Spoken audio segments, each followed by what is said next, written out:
Hi everyone, this is our channel, Meet the Real Story. Please like, share and subscribe. End of the world scenarios are presented in a lot of Hollywood movies: zombie apocalypses, alien invasions, meteor collisions, monstrous solar flares, premature ice ages, and worldwide deadly virus outbreaks. The last one is the one I used to imagine: a deadly viral outbreak that spread all over the world and wiped out humankind. My name is Rita, and I'm 21 years old. And as you can see from my introductory paragraph, I have an active imagination. I'm in my senior year at med school, on my way to becoming a doctor. My parents died in a car accident, which left me responsible for raising my younger brother. Our aunts and uncles lived in another city, so they couldn't really help us much. It was up to me to nurture good habits in him regarding food, health, and education. I had to find work after my parents died, so I got a job at the hospital, where all the doctors predicted that I would have a bright future ahead of me. One day, the hospital director called me into his office and told me that I had won a scholarship to study and work in China. I was so happy. I'll get to work and study abroad in a foreign culture, but that meant that my brother would have to come along. So, we went to China, and we got an apartment near the hospital I was supposed to work. China was a beautiful country. All the people worked diligently. The area I was in was exceptionally clean, and all our neighbors were very kind. China was one of the most powerful industrial countries in the world. The only obstacle I faced there was finding suitable food to eat. The Chinese people ate practically anything that moved: dogs, cats, snakes, scorpions. Ugh, disgusting. But when I heard that they ate bats, I threw up all night. During my studies, I knew that China had a lot of rare illnesses, but I never imagined that I would encounter any while I was there.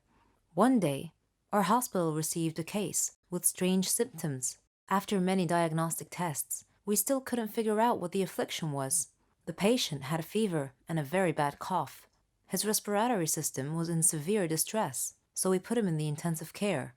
Shortly after, we began receiving an influx of patients with the same symptoms, a red flag that an epidemic was probably already on the way, and my brother and I were right in the middle of it.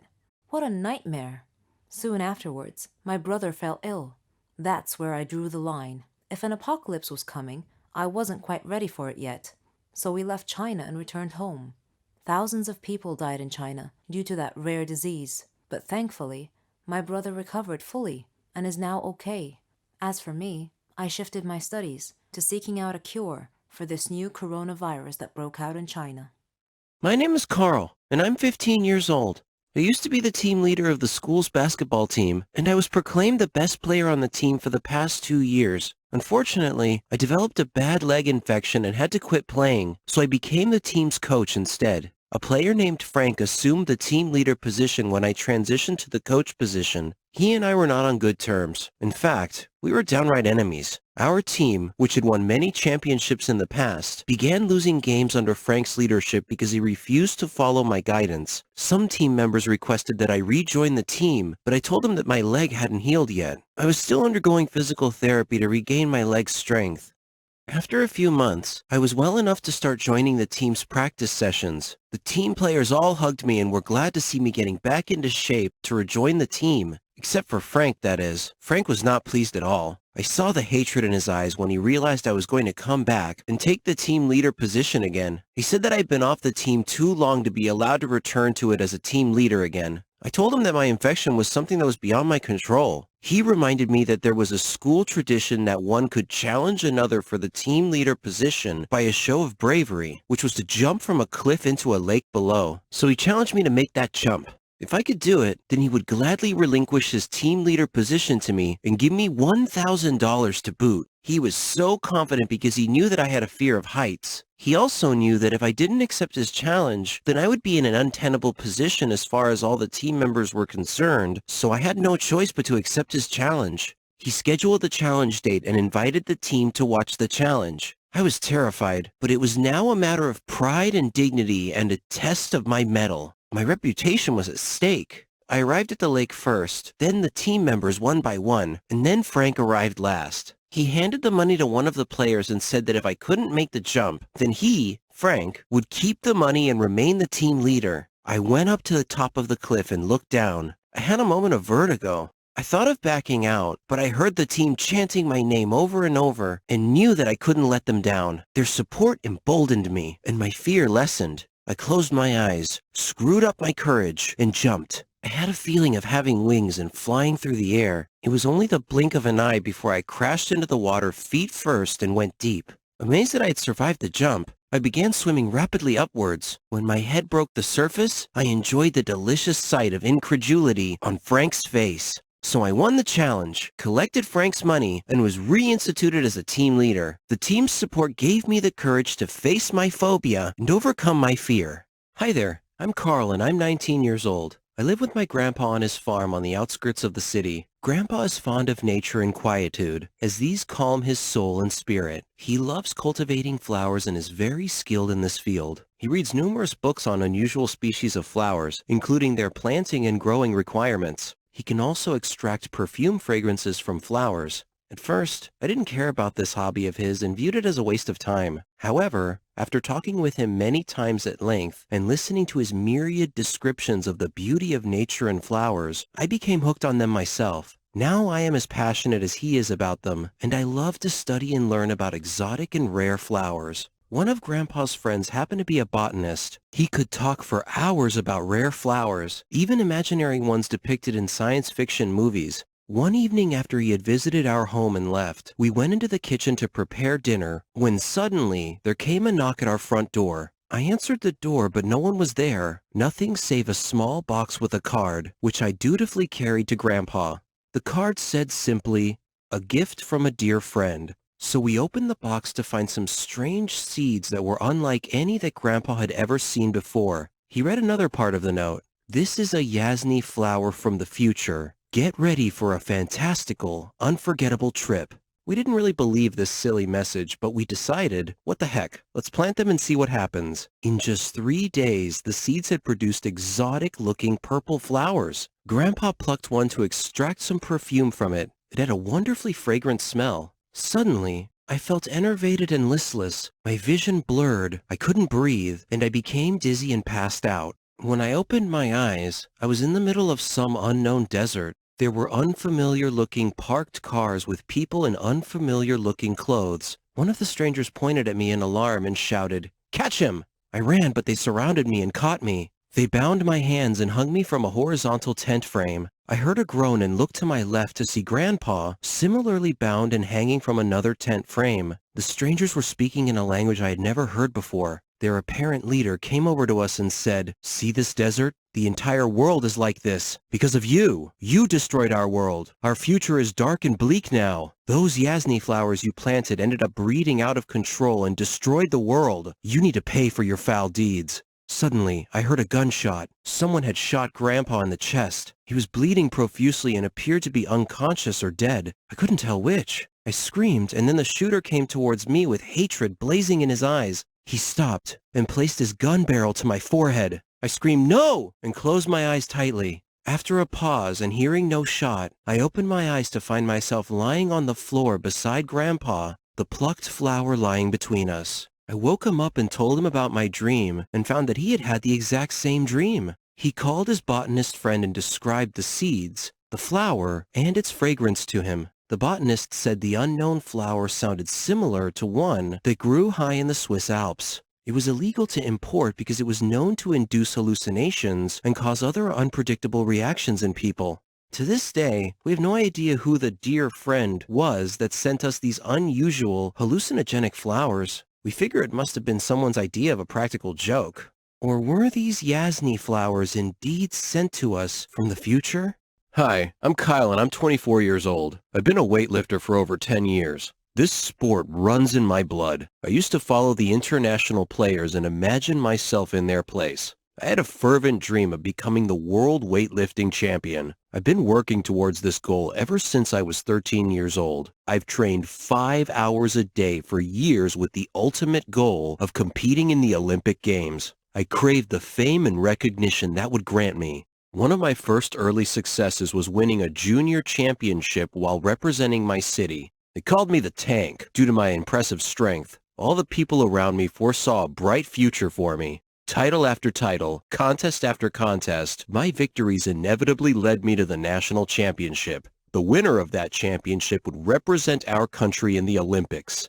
I underwent intensive training to the exclusion of all else. I was so focused. My manager was confident that I could easily win the world championship, and I didn't want to disappoint him. The competition was fierce. I faced numerous fierce competitors, but I defeated them all and reached the final round. The only player left to challenge me was last year's champion, who had never lost a contest. The competition gradually got harder and harder until we reached the point where one of us had to break the world record to beat the other. A crucial tipping point came when I needed to lift a weight that was heavier than I had ever attempted before. There was danger in doing so, and my manager cautioned me to consider if it was worth the risk of serious injury to continue. But I was too driven to heed his warning. I had trained and waited too long for this moment. There's no turning back now. So I bent down and grasped the barbell. I sucked in a deep breath and lifted and heaved with all my might. As soon as I had lifted the weight above my head, I knew immediately that I had overestimated myself. After only a fraction of a second, I felt an excruciating pain in my backbone. A snap. I collapsed under the weight of the barbell and fell flat to the floor with the barbell across my chest, pinning me down. The pain in my back was unbearable. I felt as if I were dying. I was taken to the hospital where a doctor diagnosed that I had broken my back at the 4th and 5th vertebrae and that I would never walk again. I tried to kill myself on several occasions, not wanting to live my remaining life in a wheelchair. All my friends, and even my coach, gradually began avoiding me, not wanting to be associated with a loser and a cripple. My mom was the only person who stood by my side and never gave up on me. She helped me with my rehabilitation. Initially, the simple act of lifting a teaspoon felt like I was trying to lift a mountain. After 6 months of intensive physical therapy, a miracle happened. I was able to stand erect for a few seconds. 3 months later, I was able to walk slowly. I began a light training program to get back to my dream. Everybody was shocked that I was determined and foolhardy enough to try to do it all again, but I intended to achieve my dream even if it killed me, which it might very likely do. 2 years later, the scene cuts to Kyle walking out onto the Olympics weightlifting stage to the cheering of thousands of people. Everyone dreams of winning millions of dollars with minimal effort. I had an opportunity to do so. Would you turn down such an opportunity? Yeah, I wouldn't either. My name is Mender, and I'm 21 years old. I live with my mother and my little brother. Dad left us 10 years ago. Mom tried to contact him, but failed, so she was forced to raise us alone. She turned down many marriage proposals after that. From an early age, I have dreamed of doing something good to pay Mom back for all of her efforts in raising us, so I decided to use my intellectual talent to do so. You see, I'm highly intelligent. I can memorize a vast amount of information. I always earned excellent grades in school. The only problem was that I knew I could never work hard to get rich in my own country because it was so poor. The only chance I had to get rich was to have a fantastic stroke of luck, like finding a gold mine or a magical money tree. My chance came along one day when a game show called Who Will Win Millions offered millions of dollars to the winner. In this show, you have to answer a series of questions ranging from easy to hard. The catch was that the last question was always extremely difficult to answer. The show announced that the next winner would win $3 million. That kind of jackpot was exactly what I needed to achieve my dream of helping Mom, so I decided to apply to get on the show. They called me 2 days later to tell me that I had been selected to be one of the show's contestants. When I arrived at the show's studio, the staff greeted me and got me ready. A coin toss decided who would go first. I got lucky again and won the toss. As expected, the questions started out easy and gradually became increasingly difficult. I was able to answer the next to last question. So far, so good. The show was live, and I was confident that my family was watching me, praying that I would win. The final question was next. Suddenly, the game show host called for a commercial break because the show's director wanted to talk to me. The director offered me $50,000 to be sure to answer the last question wrong. I was shocked. They cheated and played stupid games with people's dreams. I refused to play their game of skullduggery. The show resumed, and I was lucky and was able to answer the last question correctly. It was an esoteric knowledge question, but I had read about it before, so I got lucky again. The host was visibly upset. Nevertheless, he asked if I wanted to say anything to the audience. I said I did, and then I proceeded to tell the audience that, on the last break, the show's director bribed me to miss the last question on purpose. At that point, the show's producer cut the live feed, and the director had security guards escort me off the studio stage into the back room where, well, I can't remember what happened there. Waking up later in a hospital bed, I spent weeks recovering from mysterious bruises all over my body. I received a small reward from the authorities for exposing a scam. It wasn't $3 million, but I was satisfied anyway. The show was canceled, and the staff were arrested and served some prison time. I gave my reward to Mom. What luck. Have you ever dreamed of having some shocking surprise completely change your life? Whether this surprise is good or bad, your life will never be the same again. I have a story to tell you about this very thing. My name is Tiffany, and I'm 21 years old. I live with my parents and an occasional mystery guest, whose role in our lives I have yet to ascertain. I would see him from time to time. I assumed that he was some down-on-his-luck guy whom Dad helped once. Dad was wealthy and often donated money to help the poor. This mystery man would try to talk to me whenever he would spend a few days with us. I didn't understand why Dad allowed him to stay at our home sometimes. It was bizarre, and it did creep me out a little. There was one time when he opened the door to my room while I was sleeping. He sat on the bed next to me for a while and then left. I was half awake at the time, but I didn't move. When I told my parents about this, they said they would speak with him, but I'm not sure they ever did. I felt uneasy about the situation, so I decided to investigate this matter myself. I had to figure out who this mystery man was and why he stayed with us periodically. One day, Mom wasn't feeling well, and Dad drove her to the doctor's office to be checked out, leaving me home alone. I sneaked into the office to have a look around, see if I could find something about this strange man. While I was searching, I heard a voice behind me. I thought it was my parents, but it was the mystery man. He was smiling at me. It made me feel awkward. He said hi. I stepped back and said, "If you take one step closer, I'll scream." He said, "Calm down. You're suffering from an illness, and I need you to fight it for me and for your parents." "What are you talking about? I feel fine," I said. He said, "You don't recognize me. I'm your husband." Shocked, I grabbed the phone to call the police, but he stopped me. "Don't do that. I won't hurt you, but I won't leave either." I started screaming loudly. Just at that time, my parents returned and entered the study. I shouted for them to help me. Dad came over and hugged me. Then I felt a needle prick the back of my neck, and I lost consciousness. I woke up in a hospital bed, with my parents and my so-called husband beside me. I asked them what was going on.